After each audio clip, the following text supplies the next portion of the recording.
independent minor league is going to experiment later this year, moving the pitching rubber back a full foot. Just an experiment to see how, more balls in play, et cetera. As a guy who's brought up on 60 feet 6 inches as opposed to 61 feet 6 inches, what do you think about that idea? Not obviously, it probably wouldn't happen in your career, but you never know. Yeah, honestly, I haven't given too much thought about it. I didn't see that.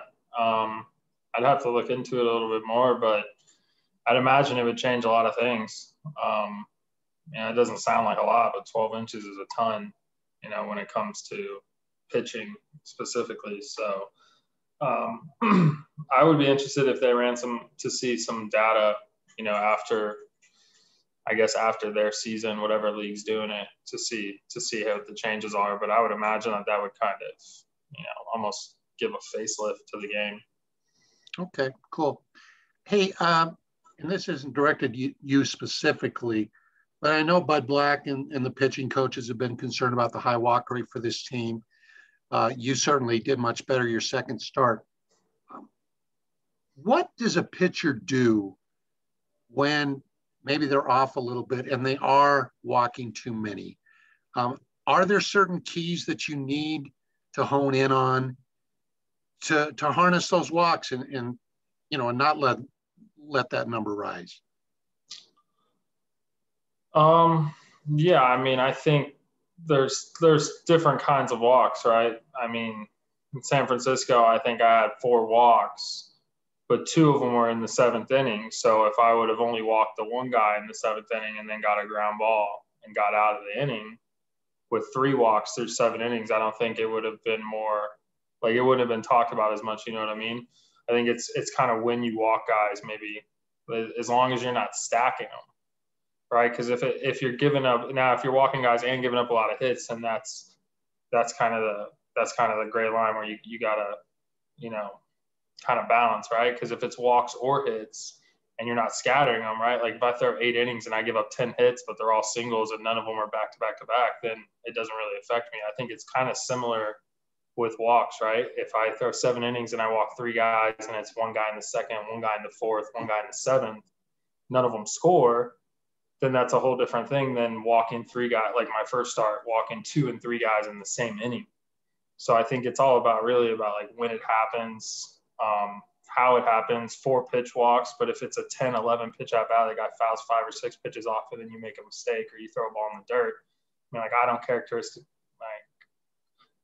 characterize that as a bad walk per se. So I think it's more about, when they're happening, who they're happening to, are they stacking up, how they look. There's a lot of things that go into it. And one more on that topic. On your side sessions, your off day, your bullpen, whatever you want to call it, if you're in a time when you are walking more than you want to, I know it's going to vary from pitcher to pitcher.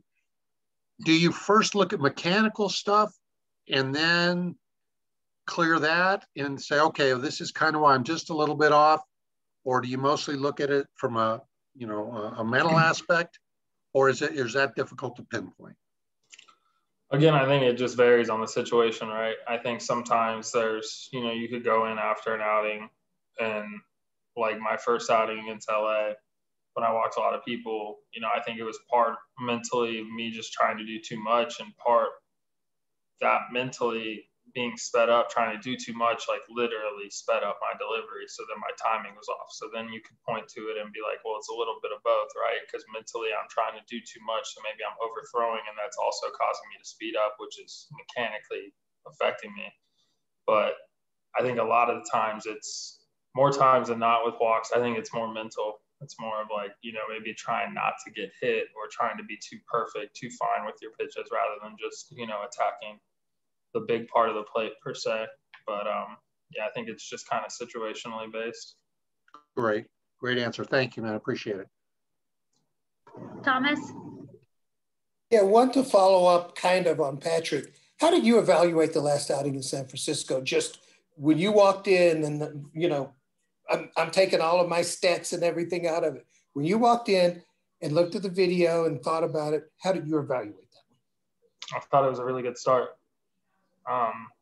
I'm trying to keep, less than one base runner an inning is kind of a goal for me, right? So if I throw 7 innings, kind of 7 or less base runners. That day I think I threw 6 and a third. I had 4 walks and 1 hit. So I accomplished that goal. Those 2 runs that I left on base were able to score, but we still only gave up 2 runs. So we're still in the game there, right? Obviously Cueto threw the ball unbelievable that day, but that's out of my control, right? I'm trying to do what I can control. So if I can control going out there throwing 6 or 7 innings and giving up 2 runs and only 4 or 5 base runners, then to me that's a good outing, right? I can't control whether the other pitcher pitches well, whether we score, whether we don't score. My job is just to go out there and get out. So, from that standpoint, I wasn't thrilled about, like I said, like stacking the walks in the 7th inning, going walk, strikeout, walk, but overall to keep, 5 base runners and 6 and a third on the road and only give up 2. Felt like I kept us in the game, and coming off of my first outing, I was definitely pleased with it and just continuing to try to build on it going forward. As far as the rules in the Atlantic League, the other rule that they're going to experiment with is you get the DH as long as your starting pitcher stays in the game. You as a starting pitcher, would you like that as far as incentivizing going deeper for the starter?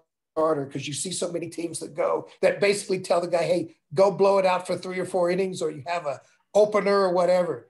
Would you like to have the length of the game kind of incentivized that way? Yeah, I think that's I haven't seen that one either, but that's more kind of middle ground, right? Because you have like 2 parties, people that want to see the DH and want to bring more offense into the game, and then kind of the people that would be, I guess, consider themselves more purist, maybe National League fans. And I guess it's a little bit of both, right? Because at the end of the day, the relievers don't really hit anyways, right? So like once I come out of the game and the relievers come in, we're typically pitch hitting for them almost every single time their spot comes up or double switching. So I don't think like from like an actual gameplay, like if you were to put that rule in, I don't think it actually changes the game that much. Whether it incentivizes, to take the pitcher out or keep the pitcher in, but, it's the way I see it. Typically around the league, you don't really see a lot of relievers getting at-bats anyway. So I think that's kind of a happy medium, a way to, keep the traditional rules of the game going while also, being a little bit more progressive with the DH. And the last one on the moving the mound back a foot, they tested it with some college pitchers. I think Dr. James Andrews was involved in it.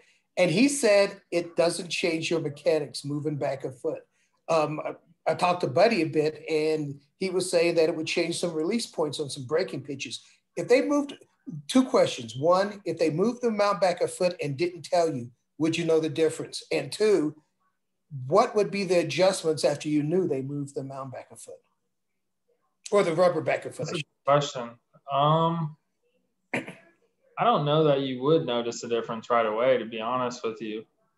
A lot of because everywhere is different, right? So like every stadium, the depth perception is different. So like it doesn't always look the same, right? It's 60 feet 6 inches, but when I get up on the mound at Coors, it looks different, distance wise than it does here, than it does in San Francisco, and so on. So I think at first you might be able to, but I think when guys would start to realize it, like what you're seeing with breaking balls. Because like at this point, most guys, like I got a good enough feel to like know when I throw a good breaking ball and kind of where it typically finishes. And then if it doesn't finish there, if it finishes way short, I think that would be the biggest difference. I'd be interested to see like kind of like the statistics around it, like if it really does help hitting that much, or if it, hurts pitching that much. It's only a foot, like from a medical standpoint, I don't think it would have that much of a difference, but I think it's more of like in game and like commanding the ball, because you're working with such a finite amount of inches and centimeters on the sides of the plate that when you change the launch place by 12 inches, it really can change a lot of things. Thanks, Austin. Yeah. Kevin Henry. Hey, Austin, thanks for the time. I know it's early in the season, but the advanced metrics are saying that your hard hit rate, your barrel rate's among the lowest in the majors right now. To you, does that say something about you're mixing up pitches, or your pitches are being located in the right spot when they're in there? Or what does that say to you? I mean, honestly, that just says that guys aren't hitting the ball really hard. That could be a plethora of different reasons. I think part of it is probably that I'm not, so reliant on one pitch. Mm-hmm. I'm more, going to be more spread around. If you look at percentages of like pitches thrown, my arsenal is going to be more evenly separated than a lot of other guys. Quite candidly, the first start, I didn't throw a whole lot of strikes. I didn't get there was not a lot of chances for guys to hit the ball. So that, that data might be skewed a little bit. I definitely feel like when I'm right, I could, limit hard contact and be one of the better players in the league at it. But I mean, at this point, I feel like it's a little too early to kind of, start, really taking weight in what those numbers say. But I mean, it's definitely encouraging. And, looking at numbers like that should help you, be able to, be confident in your stuff and attack the strike zone. Are you a guy that it takes a certain number of starts in a season before you really start to say, okay, there's some cause and relationship here?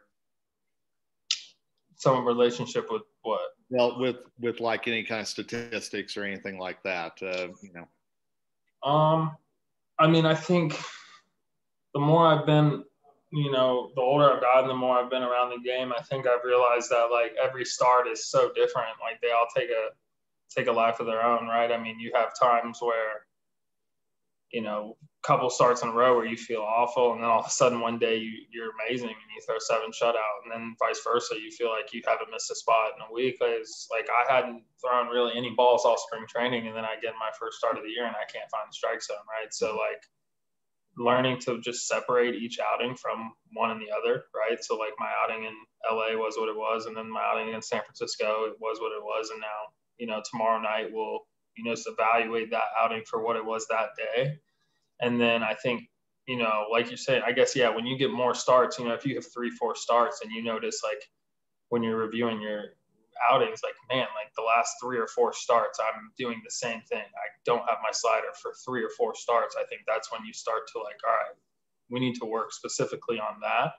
Okay. But like from a start to start basis, a lot of times like game plans change. So like, maybe my one pitch isn't as good this start as it was last start, but my game plan was not to really throw it as much. So it's not going to be as sharp. So there's a lot of things that go into it.